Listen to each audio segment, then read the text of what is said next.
Bien, vamos a empezar la clase de hoy.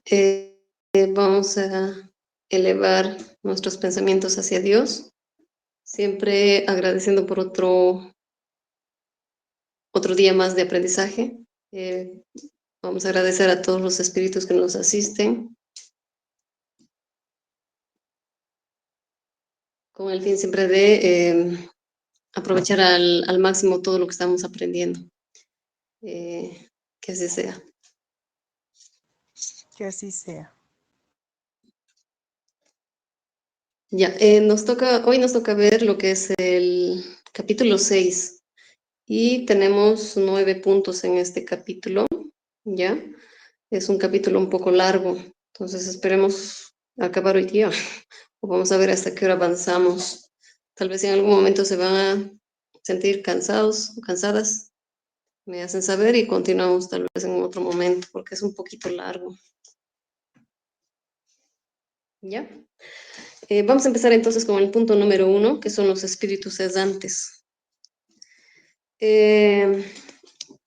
La pregunta 223 nos dice, ¿el alma se encarna inmediatamente después de su separación del cuerpo? Y los espíritus responden, a veces se encarna inmediatamente, pero la mayoría de las veces lo hace después de intervalos más o menos prolongados. En los mundos superiores la reencarnación es casi siempre inmediata, puesto que en esos mundos la materia corporal es menos densa. Pregunta 224. ¿En qué se convierte el alma en el intervalo de las encarnaciones? Y los espíritus dicen, es un espíritu errante que aspira a su nuevo destino, que espera. Pregunta 244a. ¿Cuánto pueden durar esos intervalos? Es decir, de encarnación a encarnación, ¿qué tiempo pueden durar estos intervalos? Y los espíritus dicen, desde algunas horas hasta algunos millares de siglos. Por lo demás, para hablar con propiedad, no hay un límite extremo asignado al estado errante. Puede prolongarse muchísimo tiempo, pero nunca es perpetuo. Tarde o temprano, el espíritu siempre encuentra la oportunidad de recomenzar una existencia que sirva para purificar su existencia anterior. Pregunta 224b. ¿Esa duración se halla subordinada en la voluntad del espíritu o se le puede imponer como expiación? Y los espíritus dicen, es una consecuencia del libre albedrío. Los espíritus saben perfectamente lo que hacen, pero también hay algunos para quienes es un castigo infligido por Dios. Otros piden que se prolongue para continuar estudios que solo pueden hacerse con provecho en el estado de espíritu. Pregunta 225. ¿La erraticidad es de por sí un signo de inferioridad en los espíritus? Y los espíritus dicen que no, pues hay espíritus errantes de todos los grados. La encarnación es un estado transitorio. Ya lo hemos dicho, en su estado normal el espíritu se halla desprendido de la materia. Pregunta 226. ¿Podemos decir que todos los espíritus que no están encarnados son errantes? Y los espíritus dicen, los que deben reencarnar, sí, ellos sí son errantes. En cambio, los espíritus puros, aquellos que han llegado a la perfección, no son errantes. Su estado es definitivo. Entonces, por lo que se refiere a sus cualidades íntimas, los espíritus pertenecen a diferentes órdenes o grados que recorren sucesivamente a medida que se purifican.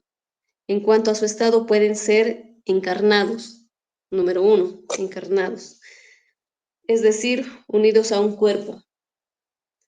2, pueden ser errantes, es decir, desprendidos del cuerpo material y en espera de una nueva encarnación para seguir mejorando. Y 3, espíritus puros, es decir, perfectos y sin necesidad de volver a encarnar. Pregunta 227. ¿De qué modo se instruyen los espíritus errantes? Sin duda no lo hacen del mismo modo que nosotros. Y los espíritus dicen, estudian su pasado y buscan los medios de elevarse. Ven, observan lo que sucede en los lugares que recorren. Escuchan los discursos de los hombres instruidos y los consejos de los espíritus más elevados que ellos, lo cual les brinda ideas que no tenían. Pregunta 228. Dice, ¿conservan los espíritus algunos de las expiaciones humanas? Y los espíritus dicen, los espíritus elevados al perder su envoltura dejan las pasiones malas y solo se quedan con la del bien. En cambio, los espíritus inferiores las conservan. De lo contrario, pertenecerían al primer orden. Pertenecerían al primer orden. Pregunta 229. ¿Por qué los espíritus, al abandonar la tierra, no dejan en ella sus pasiones malas, puesto que ven sus inconvenientes? Y los espíritus dicen, en este mundo hay personas que son excesivamente envidiosas. ¿Acaso crees que tan pronto como lo abandonan pierden ese defecto? Les queda, pues, de partir de la tierra, sobre todo a los que tuvieron pasiones muy intensas, una especie de atmósfera que les envuelve y les hace conservar todas esas cosas malas, porque el espíritu no está desprendido por completo, solo por momentos entrevé la verdad como para señalarle el cambio del bien. Pregunta 230. ¿Progresa el espíritu en estado errante? Y los espíritus dicen, puede mejorar mucho, siempre según su voluntad y su deseo. No obstante, en la existencia corporal es donde pone en práctica las nuevas ideas que ha adquirido. 231. ¿Los espíritus errantes son felices o desdichados? Y los espíritus dicen, más o menos, según sus méritos. Sufren las pasiones cuya esencia han conservado, o bien son felices según se encuentren más o menos desmaterializados. En el estado errante, el espíritu entrevé lo que le falta para ser más feliz y entonces busca los medios de alcanzarlo. Sin embargo, no siempre se le permite reencarnar a voluntad, lo cual constituye un castigo. 232. En el estado errante pueden los espíritus ir a todos los mundos. Y los espíritus dicen, según cuando el espíritu ha dejado el cuerpo, no por eso se encuentra completamente desprendido de la materia. Aún pertenece al mundo en el que ha vivido o a otro del mismo grado, a menos que durante la vida se haya elevado. En eso reside el objetivo al que debe tender, pues de lo contrario nunca se perfeccionaría. No obstante, puede ir a algunos mundos superiores, aunque en ese caso se encontrará en ellos como un extranjero, por decirlo de algún modo. No hace más que entreverlos, y eso le despierta el deseo de mejorar para ser digno de la felicidad que en esos mundos se goza, y poder habitar en ellos más adelante. Ya entonces está hablando de diferentes tipos de mundos, donde hay mundos más elevados, donde se tienen mundos como el nuestro y también hay mundos inferiores, ¿no? 233. Los espíritus que ya se purificaron viven en los mundos inferiores.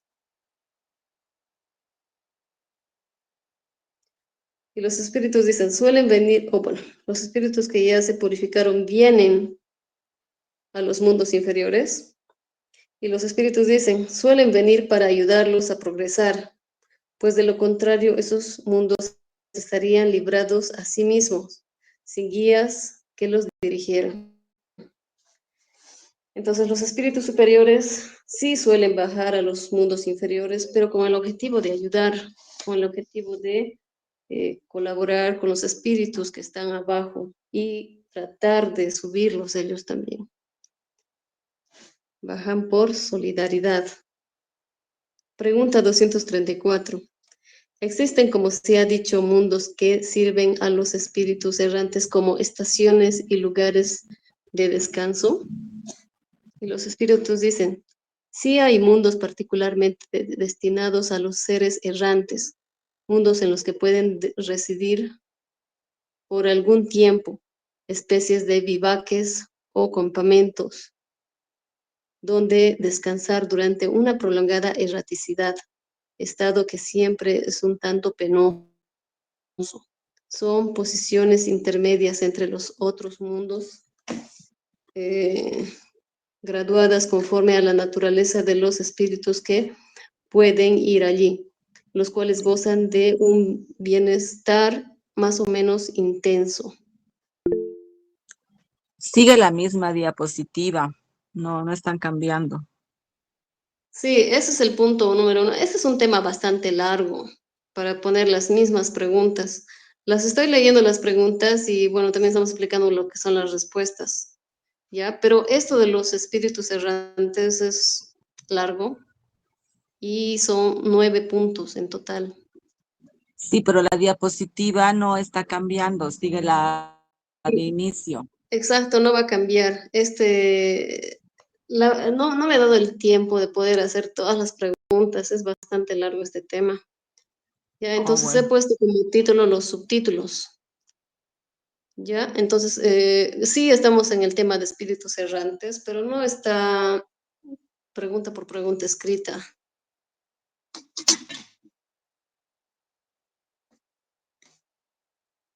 Ya, 234, ¿no? ¿Los espíritus que residen en estos mundos pueden dejarlos a voluntad? Es decir, estos mundos, los espíritus errantes pueden dejar estos mundos a voluntad. Y los espíritus dicen, sí, los espíritus que se encuentran en esos mundos pueden alejarse de ellos para ir a donde les corresponde.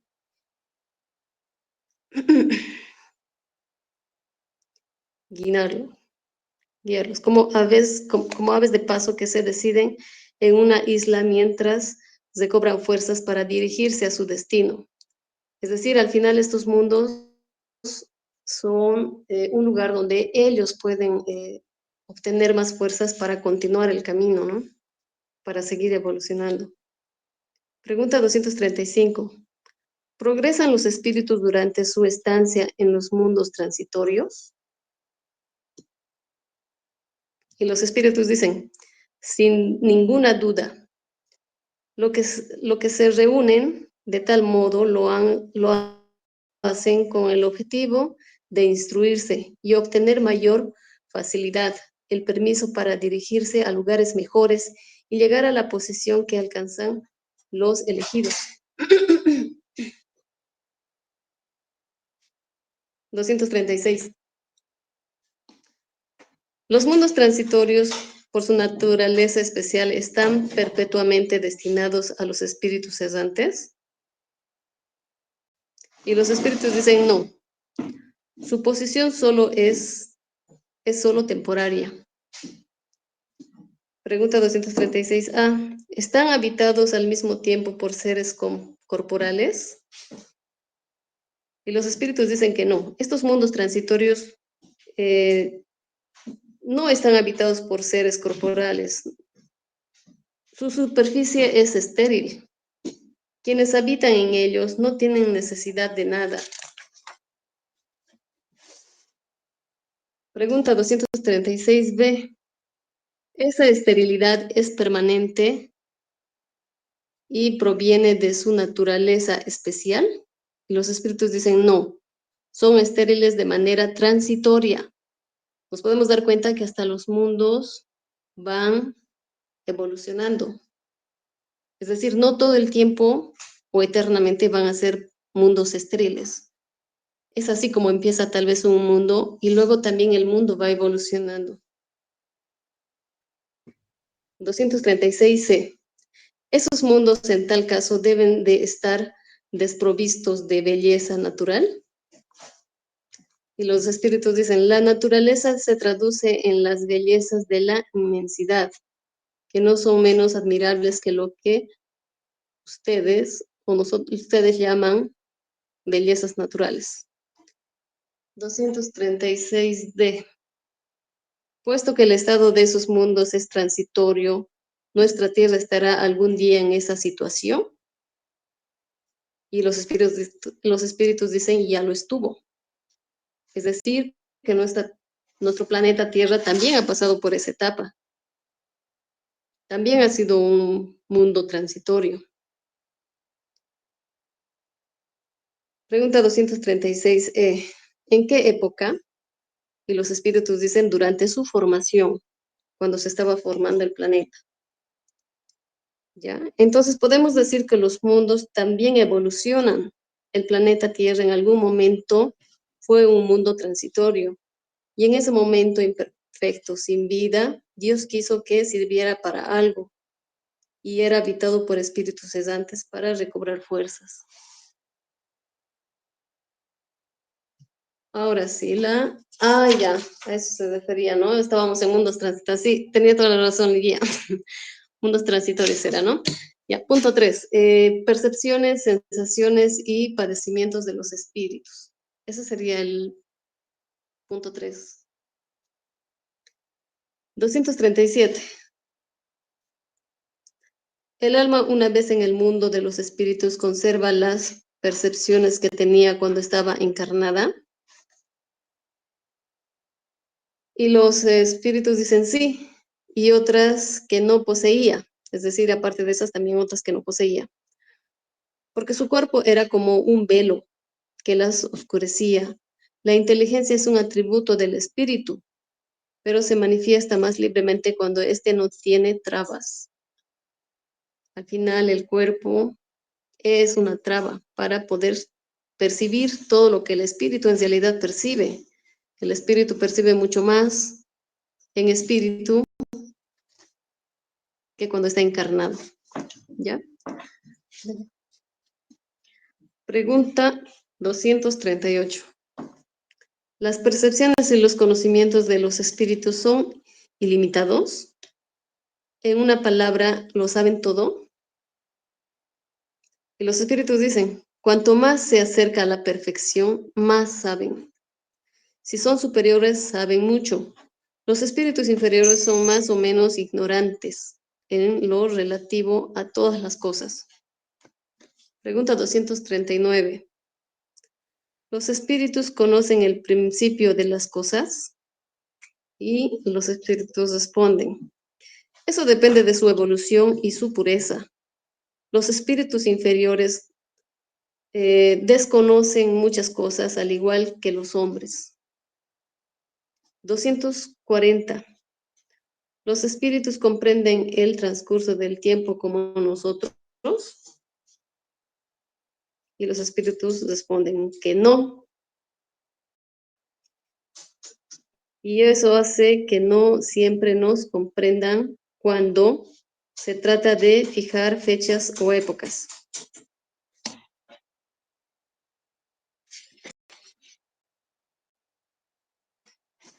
Pregunta 241. ¿Los espíritus tienen del presente una idea más precisa y exacta que nosotros? Y los espíritus responden, más o menos como el que ve claro tiene una idea más exacta de las cosas que el ciego. Los espíritus ven lo que ustedes no ven, juzgan pues de otro modo que ustedes. No obstante, eso también depende de su evolución. 234. 242. ¿De qué modo los espíritus tienen conocimiento del pasado? ¿Ese conocimiento es ilimitado para ellos?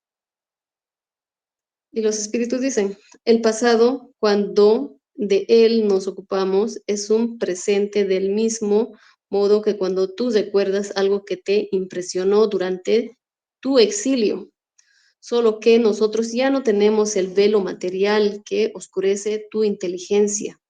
Recordamos cosas que a ti se te han borrado. No obstante, los espíritus no lo conocen todo como su creación. En primer lugar, 243. ¿Los espíritus conocen el porvenir?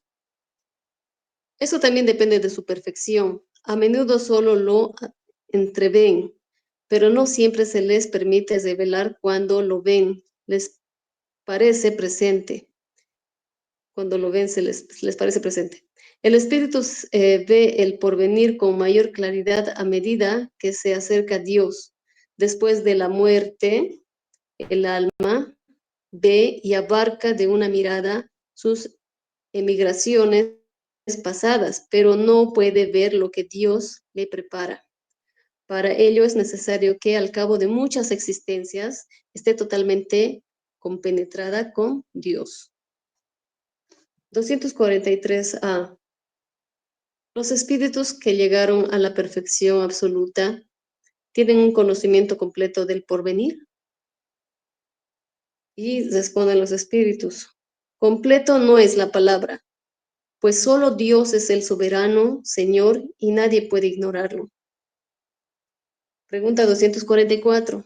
¿Los espíritus ven a Dios? Y los espíritus responden. Solo los espíritus superiores lo ven y lo comprenden. Los espíritus inferiores lo sienten y lo adivinan. Pregunta 244a. Cuando un espíritu inferior dice que Dios le prohíbe o le permite alguna cosa, ¿cómo sabe que eso proviene de él? ¿Cómo sabe que eso proviene de Dios? Respuesta. Ese espíritu no ve a Dios, pero siente su soberanía. Cuando algo no tiene que hacerse o una palabra no debe decirse, siente una especie de intuición, una advertencia invisible que le prohíbe verlo. Ustedes mismos no tienen presentimientos que son como advertencias secretas para que hagan o dejen de hacer tal cual las cosas.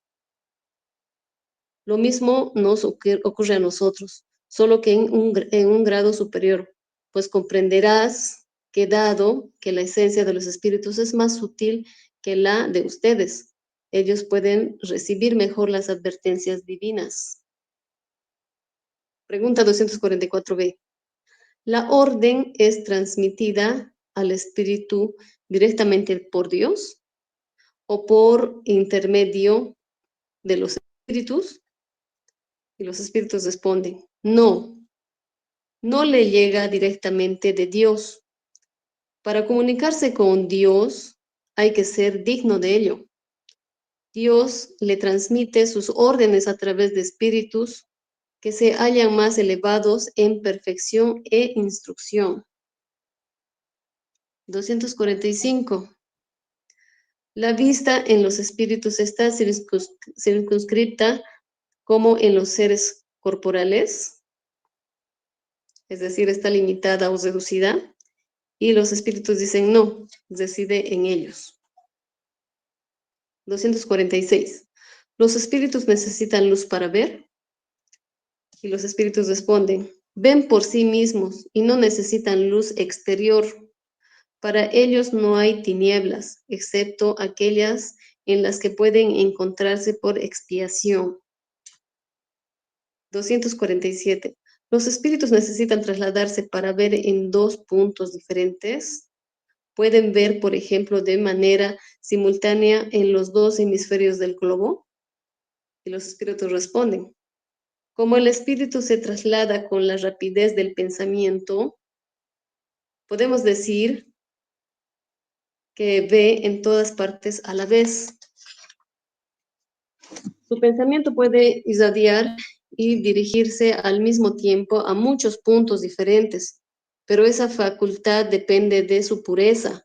Cuanto menos purificado está, más limitado es su vista. Solo los espíritus superiores son capaces de tener una visión de conjunto. ¿Ya? 248. ¿El espíritu ve las cosas tan claras como nosotros? Y los espíritus dicen, más claras, pues su vista penetra lo que ustedes no pueden penetrar. Nada la oscurece. 249. ¿El espíritu percibe los sonidos? Y los espíritus dicen que sí. Y también perciben otros que sus sentidos obtusos no pueden percibir. 249a. La facultad de oír se encuentra en todo su ser como la facultad de ver. Y responden, todas las percepciones son atribuidas del espíritu y forman parte de su ser.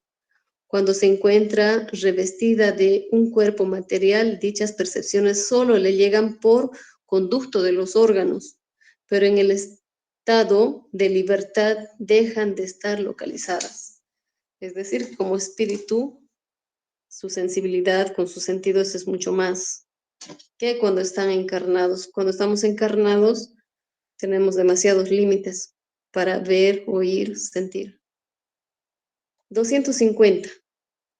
Dado que las percepciones son atributos del propio espíritu, ¿pueden sustraerse a ellas? Y los espíritus responden, el espíritu solo ve y oye lo que quiere. Decimos esto en general y sobre todo en lo que atañe a los espíritus elevados, pues los imperfectos a menudo oyen y ven a pesar suyo, lo que puede ser útil para su perfeccionamiento. 251. ¿Los espíritus son sensibles a la música? Y los espíritus responden, ¿te refieres tu música? Es decir, a tu música, es decir, a la música de nuestro planeta, del planeta Tierra. Pregunta, ¿qué es ella? ¿Qué es ella? ¿Qué es esta música comparada con la música celestial? Con esa armonía de la cual nada en la tierra puede darnos una idea. La música tiene infinitos encantos para los espíritus, debido a que sus cualidades sensitivas se hallan muy desarrolladas. Me refiero a la música celestial, que es lo más bello y delicado que la imaginación espiritual pueda concebir. 252. ¿Los espíritus son sensibles a las bellezas de la naturaleza? Las bellezas naturales de los mundos son tan distintas que estamos lejos de conocerlas. Sí, los espíritus son sensibles a ellas, conforme a su aptitud para apreciarlas y comprenderlas. Para los espíritus elevados hay bellezas de conjuntos ante las cuales se borran, por decirlo así, las de los detalles. 253. Los espíritus experimentan nuestras necesidades y padecimientos físicos. Los espíritus responden, los conocen porque lo han sufrido, pero no los experimentan como ustedes materialmente, pues son espíritus. Cuando eran encarnados, ahí sí han sentido lo que eran los padecimientos físicos. 254. ¿Los espíritus sienten cansancio y necesidad de reposo? Y los espíritus dicen, no pueden sentir cansancio del modo que ustedes lo entienden. Y en consecuencia no tienen necesidad del descanso corporal, pues no poseen órganos cuyas energías tengan que ser depuestas. No obstante, el espíritu reposa en el sentido de que no se halla en una actividad constante. No actúa de una manera material. Su acción es completamente intelectual y su reposo completamente moral. Es decir, hay momentos en que su pensamiento deja de estar tan activo y no se dirige hacia un objeto determinado. Se trata de un auténtico descanso, pero no es comparable con el del cuerpo. La especie de descanso que los espíritus pueden experimentar se debe a su inferioridad, pues cuanto más elevados son, menos reposo necesitan. Pregunta 255. Cuando un espíritu dice que sufre, ¿qué clase de padecimiento experimenta? Angustias morales que lo atormentan más dolorosamente que los padecimientos físicos. 256. ¿A qué se debe, pues, que algunos espíritus se hayan quejado de padecer frío o calor? Y los espíritus dicen, es un recuerdo de lo que han soportado durante la vida, a veces tan penoso como la realidad. Punto número 4. Ensayo teórico acerca de la sensación de los espíritus.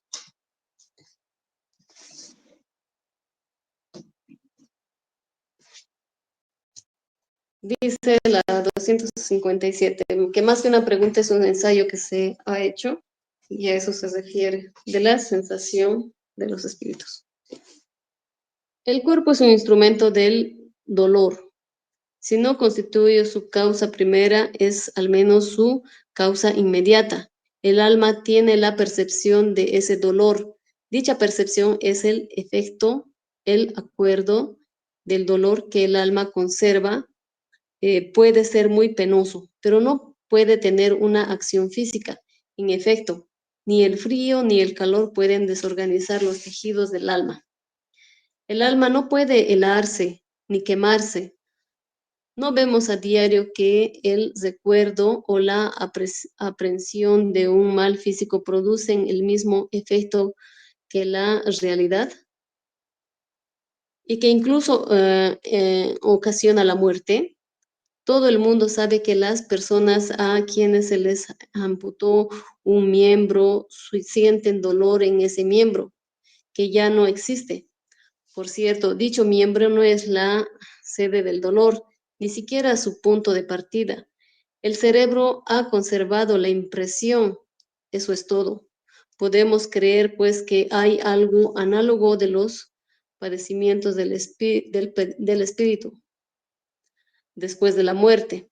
Un estudio más profundo del periespíritu, que desempeña un papel tan importante en todos los fenómenos espíritas, las apariciones vaporosas y tangibles del estado del espíritu en el momento de la muerte, la idea tan frecuente en él que aún sigue vivo, el cuadro tan conmovedor de los suicidas y los ajusticiados, el de las personas que se dejaron cautivar por los goces materiales y tantos otros hechos. Ha venido a arrojar luz sobre esa cuestión y ha dado lugar a explicaciones cuyo resumen presentamos aquí. El perispíritu es el lazo que une al espíritu con la materia del cuerpo. Es extraído del medio circundante del fluido universal. Participa a la vez de la electricidad, del fluido magnético y hasta cierto punto de la materia inerte. Podríamos decir que es la quinta esencia de la materia. Es el principio de la vida orgánica, pero no el de la vida intelectual, que es propia del espíritu. Es además el agente de las sensaciones exteriores. En el cuerpo, dichas sensaciones se encuentran localizadas en los órganos que le sirven de conducto. Una vez destruido el cuerpo, las sensaciones son generales. Por esa razón, el espíritu no dice que le duele la cabeza más que los pies. Por otra parte, es preciso no confundir las sensaciones del perispíritu, que ha recordado su independencia con todas las del cuerpo. Solo podemos tomar estas últimas como un término de comparación y no analogía.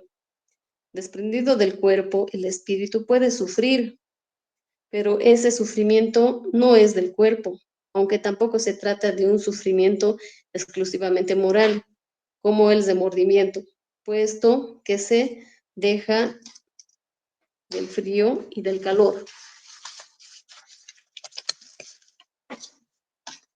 Tampoco sufre más en invierno que en verano. Hemos visto espíritus que pasan a través de las llamas sin experimentar nada penoso. La temperatura pues no les causa la menor impresión. Por consiguiente, el dolor que sienten no es un dolor físico propiamente dicho, sino un vago sentimiento íntimo del que el espíritu mismo no siempre se da perfecta cuenta, precisamente porque el dolor no está localizado ni producido por agentes exteriores. Es más bien un recuerdo que una realidad, pero un recuerdo tan penoso como aquella. Sin embargo, como veremos, a veces hay algo más que un recuerdo. La experiencia nos enseña que en el momento de la muerte el espíritu se desprende del cuerpo con mayor o menor lentitud. Durante los primeros instantes, el espíritu no se explica su situación, no cree estar muerto, se siente vivo, ve su cuerpo a un lado, sabe que es el suyo, pero no comprende por qué se encuentra separado de él. Ese estado continúa mientras existe un lazo entre el cuerpo y el perispíritu. Un suicida nos decía, no estoy muerto, y añadía, sin embargo siento que los gusanos me devoran. Ahora bien, de seguro los gusanos no devoraban el perispíritu, y menos aún el espíritu, solo devoraban el cuerpo. Pero como la separación del cuerpo y el perispíritu no eran completa, de ahí resultaba una especie de recuperación moral, de repercusión moral, que le transmitía la sensación de lo que sucedía en el cuerpo. Tal vez repercusión no sea la palabra adecuada, pues podría dar lugar a creer en un efecto demasiado material. Era más bien la vista de lo que sucedía en su cuerpo, al cual le obligaba su perispíritu, perdón, al cual le ligaba su perispíritu. Lo que producía en él una ilusión que tomaba por realidad.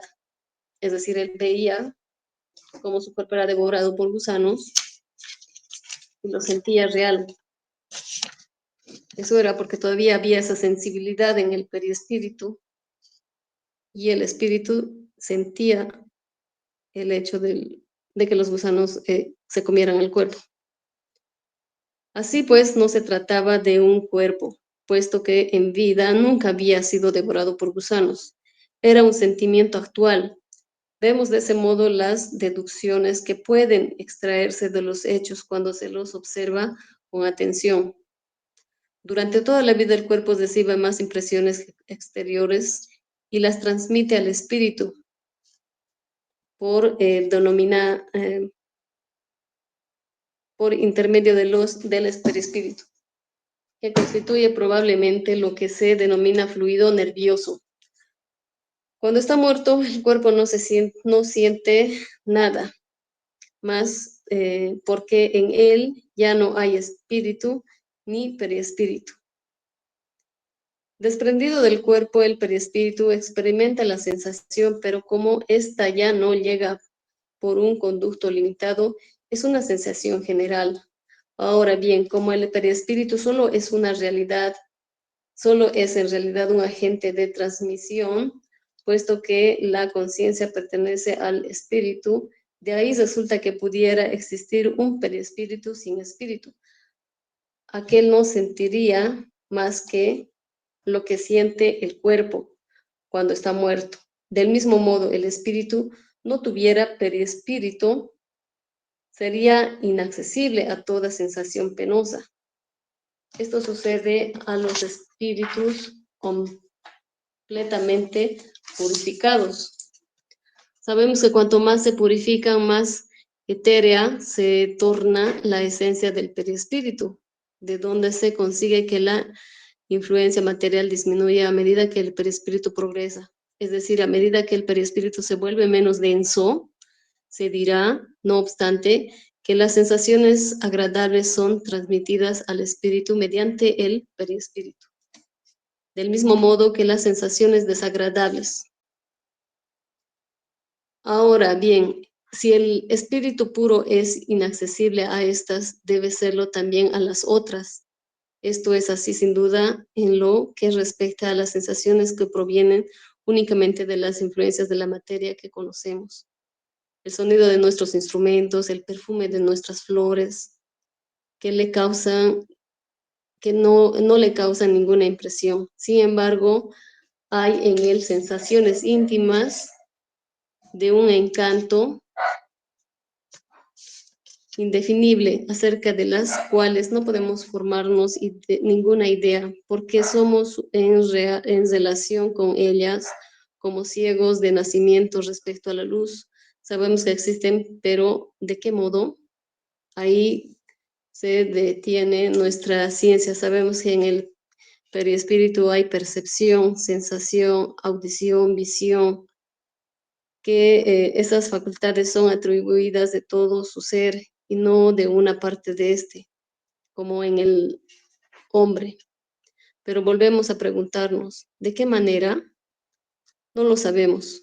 Los propios espíritus no pueden explicarlo o explicárnoslo, porque nuestro lenguaje no ha sido hecho para expresar ideas que no poseemos, así como el idioma de los salvajes no existen términos para expresar nuestras artes, ciencias y doctrinas filosóficas.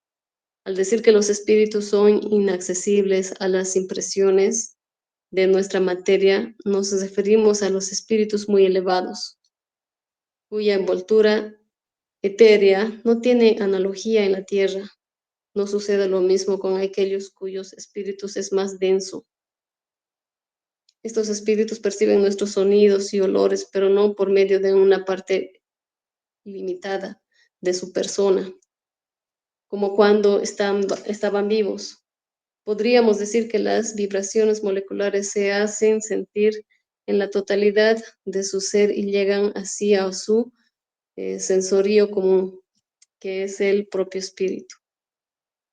Aunque de una manera diferente y quizás también con la impresión diferente, lo que produce una comodificación de la separación. Si bien escuchan los sonidos de nuestra voz, nos comprenden sin el auxilio de la palabra, tan solo mediante la transmisión del pensamiento, en apoyo de lo que percibimos. Viene el hecho de que esa penetración es tanto más fácil cuanto más desmaterializado está el espíritu.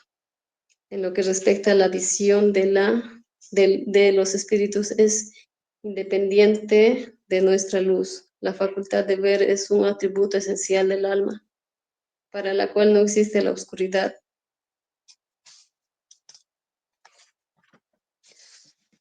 Bueno, es más que todo la sensación que tiene el espíritu a través del perispíritu cuando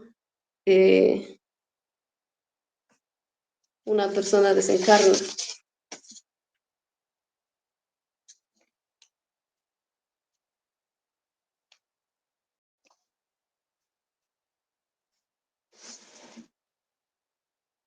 Y es esa la sensibilidad que todavía llega a tener, esa sensibilidad de dolor, de sufrimiento que a veces el espíritu siente cuando desencarna, es mayor cuando el espíritu no está purificado o no está, o todavía, como dicen, ¿no? Se sigue siendo un espíritu errante que necesita superar esos sentimientos para luego volver a reencarnar y seguir aprendiendo, ¿no? Pasaremos por favor al punto 5, elecciones de las pruebas. Y dice la pregunta 258. En el estado errante, antes de comenzar una nueva existencia corporal, ¿tiene el espíritu consecuencia y previsión de lo que habrá de suceder durante la vida? Y los espíritus dicen, él mismo escoge la clase de pruebas que quiere sufrir. En eso consiste su libre albedrío. Es decir, nosotros mismos nos ponemos las pruebas que queremos vivir o por las pruebas que vamos a pasar. 258a. Entonces no es Dios quien le impone las tribulaciones de la vida como castigo. Y los espíritus dicen, nada sucede sin el permiso de Dios, pues es Él quien ha establecido las leyes que rigen el universo. Pregunten pues, ¿por qué ha hecho tal ley en vez de otra? Al dar al espíritu la libertad de elegir, Dios le deja la responsabilidad completa de sus actos y de las consecuencias de estos. Nada obstaculiza su porvenir. Puede optar por seguir el camino del bien o del mal, pero si sucumbe, le queda un consuelo. No todo terminó para él, pues Dios, en su bondad, le deja la libertad para que recomience lo que hizo mal, es decir, la libertad de reencarnar y poder corregir en lo que podía haberse equivocado. Por otra parte, es necesario distinguir lo que es obra de la voluntad de Dios, que lo que es obra de que lo que es la obra de la voluntad del hombre. Si un peligro los amenaza, no habrían sido ustedes quienes lo crearon, sino Dios. No obstante, fue la voluntad de ustedes exponerlos en ese peligro, porque vieron en él un medio para su progreso y Dios lo ha permitido. Ese es el libre albedrío. 259. Si el espíritu elige la clase de pruebas que debería sufrir, se sigue de ahí que todas las tribulaciones que experimentamos en la vida fueran previstas y elegidas por nosotros. Y los espíritus responden, todas no es la palabra, porque no se puede decir que ustedes han elegido y previsto todo lo que les sucede en el mundo, hasta las más mínimas cosas. Elegiste la clase de pruebas. Los detalles son consecuencia de la posición en que te encuentras y a menudo de nuestras propias acciones. Es decir, si nosotros escogemos pruebas difíciles en esta vida, por ejemplo, escogiéramos vivir en una familia violenta o en una familia de ladrones o en una familia de adicciones, nosotros podemos nacer en esa familia porque esa es nuestra prueba, pero al final nosotros tomamos la decisión de seguir ese camino, no porque, digamos, mis parientes son, yo qué sé, adictos a ciertas bueno, tienen malos hábitos o son ladrones, digamos, yo voy a ser ladrón, ¿no? Entonces está en cada uno de nosotros cortar las malas acciones.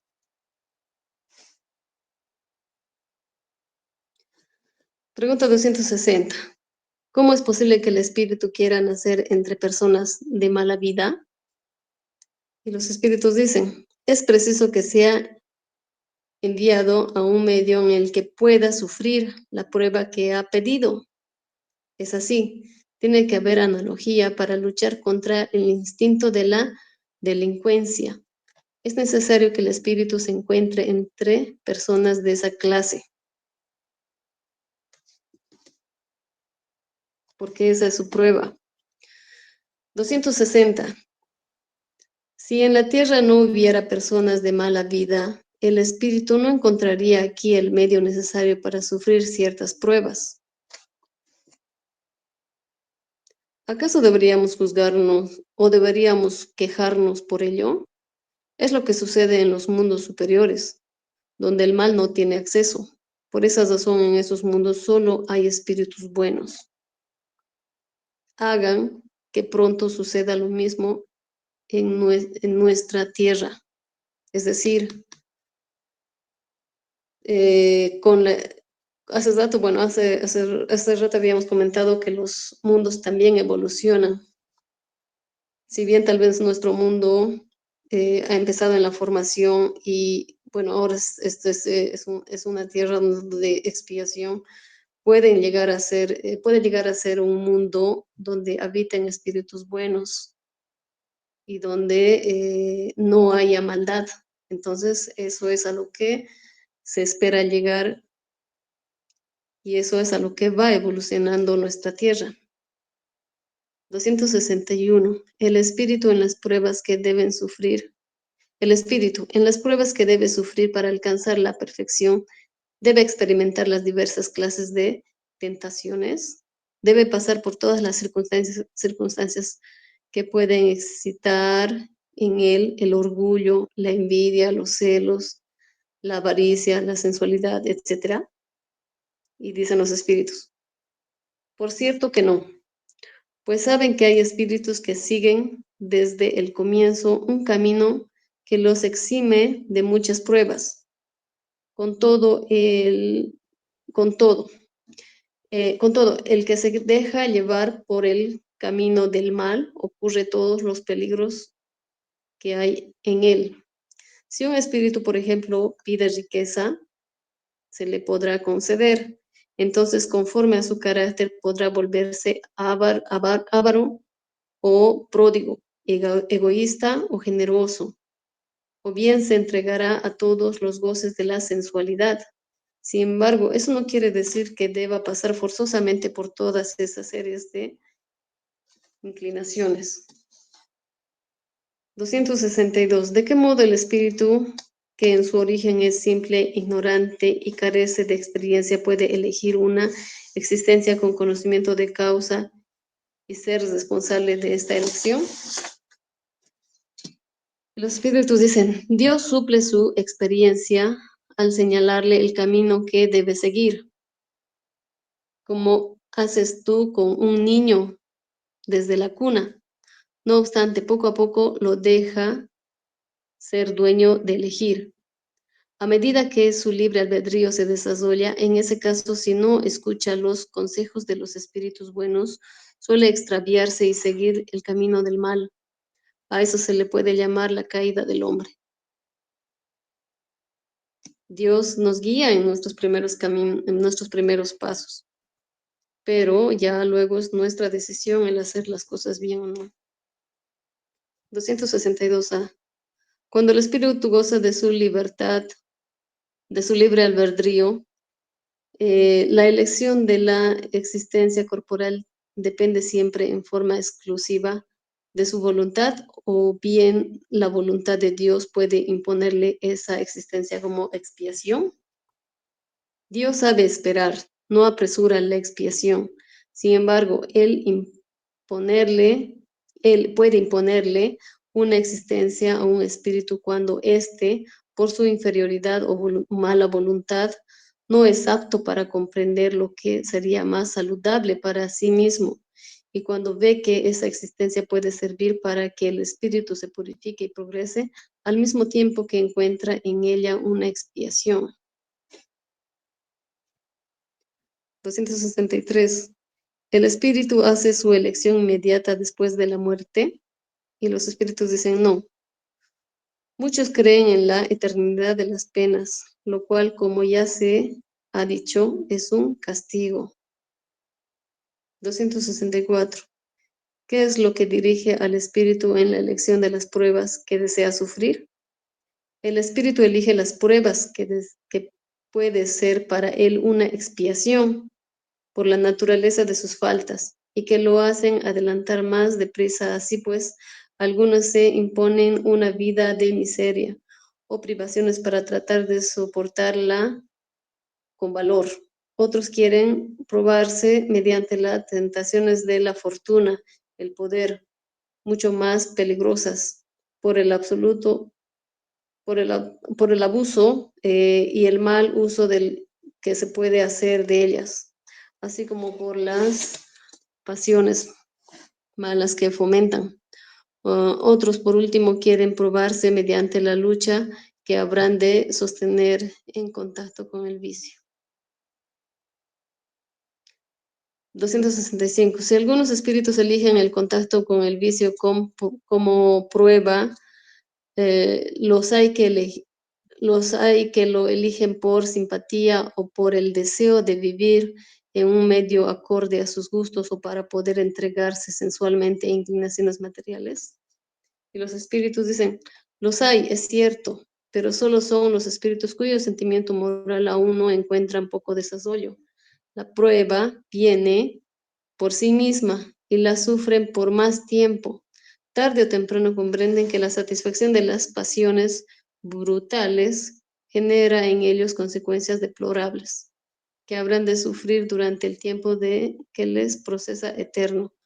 Dios podrá dejarlos en ese estado, esta, este estado, hasta que hayan comprendido su falta y por sí mismos puedan declararla o recatarla mediante pruebas útiles. ¿No parece natural que se eligiera las pruebas menos penosas? A ustedes sí les parece natural, al espíritu no. Cuando está desprendido de la materia, cesa la ilusión y piensa de otro modo. Uno puede escoger una vida fácil. Tal vez un espíritu podría escoger una vida fácil, o una vida donde tenga dinero, donde tenga los logros que tal vez él quisiera tener, ¿no? Pero al final tal vez se dan cuenta que con esa vida no ha logrado aprender nada o tal vez poco. Entonces es ahí donde ellos en algún momento de su desarrollo se dan cuenta y dicen, no, he perdido el tiempo en una vida que no me ha traído experiencia, en una vida en la que no he aprendido y solamente he gozado de lujos o tal vez de algunas otras cosas materiales que no han sido útiles en su momento. 267. ¿El espíritu podría hacer su elección durante el estado corporal? Su deseo puede influir, lo cual depende de la intención. No obstante, cuando el espíritu suele ver las cosas del modo muy diferente, en todos los casos el espíritu, en todos los casos es el espíritu el que elige. Con todo, vuelvo a repetírtelo. El espíritu puede hacer su elección en la vida material, pues siempre hay momentos en que se independiza de la materia en que habita. Muchas personas desean grandezas y riquezas. Por cierto, no las buscan como expiación ni como prueba. Los espíritus dicen, no cabe duda, la materia desea esa grandeza para disfrutar de ella. El espíritu la desea para conocer sus vicisitudes.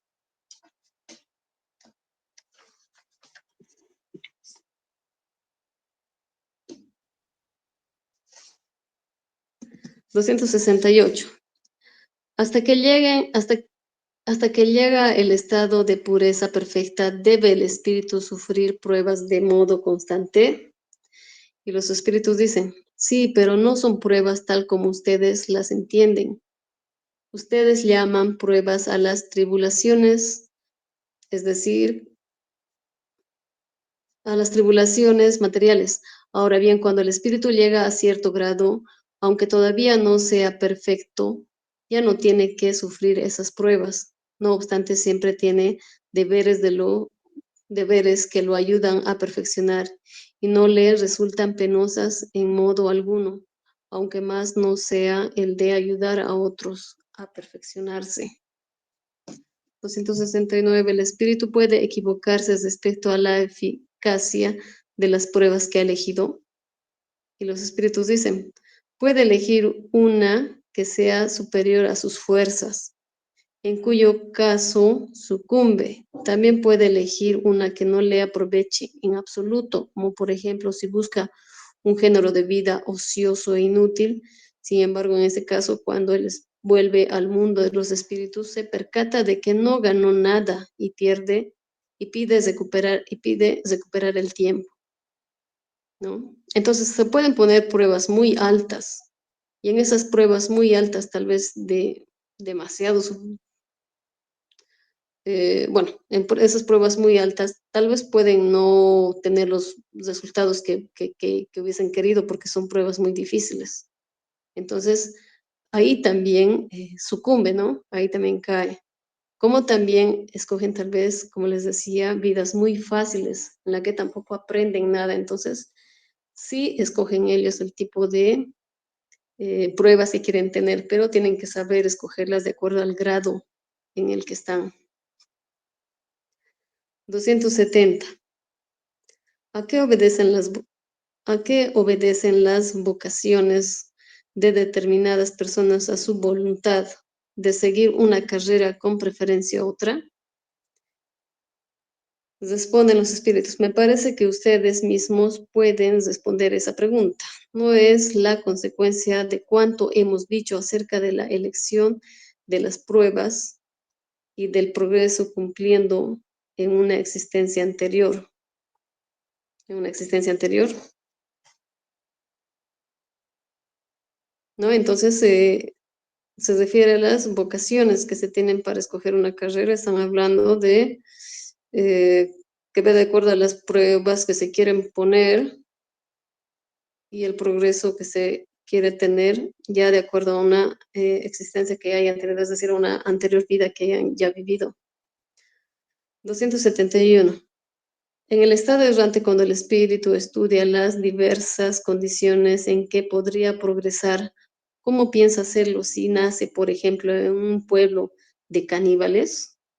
Y los espíritus dicen, los espíritus que ya están adelantados no nacen entre caníbales, pero sí lo hacen espíritus de la misma naturaleza que los caníbales o inferiores a ellas. Es decir, un espíritu no puede nacer entre caníbales porque ya ha pasado por ese periodo o por ese tipo de vida. Entonces, los espíritus avanzan, no pueden retroceder. 272. Los espíritus que vienen de un mundo inferior a la tierra o que pertenecen a un pueblo muy atrasado, como los caníbales, por ejemplo, podrían nacer en nuestro pueblo civilizados. Y los espíritus dicen, sí, algunos de ellos se extravían al querer elevarse demasiado. No obstante, en ese caso se sienten desubicados entre ustedes porque tienen costumbres e instintos que entran en conflicto con los de ustedes. Es decir, cuando los espíritus que todavía tenían que evolucionar en estados, en civilizaciones, bueno, en épocas de canibalismo, eh, se encuentran desubicados en una sociedad civilizada. Si es que en el caso fuera que tal vez hayan querido elevarse demasiado pronto y, y encarnan en una civilización más avanzada. 273. Un hombre que pertenece a una raza civilizada podría por expiación reencarnar en una raza salvaje. Los espíritus dicen que sí, pero eso depende del género de expiación. Un amo que ha sido duro con sus esclavos podría a su vez ser esclavo y sufrir los malos tratos que infligió. El que daba órdenes en una época puede, en una nueva existencia, obedecer a aquellos mismos que se sometían a su voluntad. Si abusó de su poder, se trata de una expiación y Dios puede imponerla. Por otra parte, el espíritu bueno también puede elegir una existencia en la que influyera sobre esos pueblos para hacerlos adelantar. En ese caso, se trata de una misión. Yo pienso que el caso más conocido que tenemos es el caso de Jesús, ¿no? Jesús, si bien es un espíritu superior, ha encarnado en las épocas hace 2000 años, pero con esa misión de hacer llegar la palabra de Dios y con esa misión de consolidar más lo que era la religión cristiana, ¿no? Entonces, sí hay espíritus superiores que encarnan en la tierra para poder ayudarnos a evolucionar. Ya, el punto 6 sería las relaciones de ultratumba. Perdón, Vilma, podemos dejarlo yo creo que ahí para la siguiente clase, porque Bastante largo, ¿no? estamos, sí, bastante largo. No sé qué dices, Juan, yo creo que hasta ahí estaría bien. Sí, ahí lo pararemos la clase de hoy. Haremos la oración de cierre y continuamos el siguiente miércoles con el tema. Por favor, Bill. ¿Está bien? Ya, vamos a elevar nuestro pensamiento a Dios. Vamos a solicitar la asistencia. Bueno, vamos a agradecer por la asistencia ya otorgada. Vamos a agradecer por esta clase que hemos tenido. Bueno, en lo personal, yo quisiera pedir a Dios que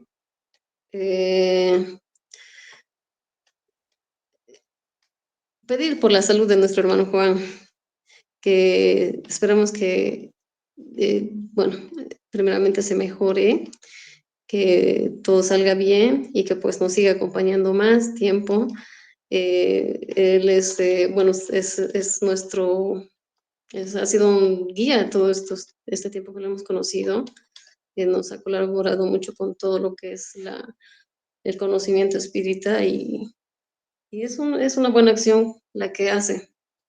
Entonces esperamos siempre que se recupere y, no sé, agradecer por todo y bueno, que así sea. Que así sea. Que así sea.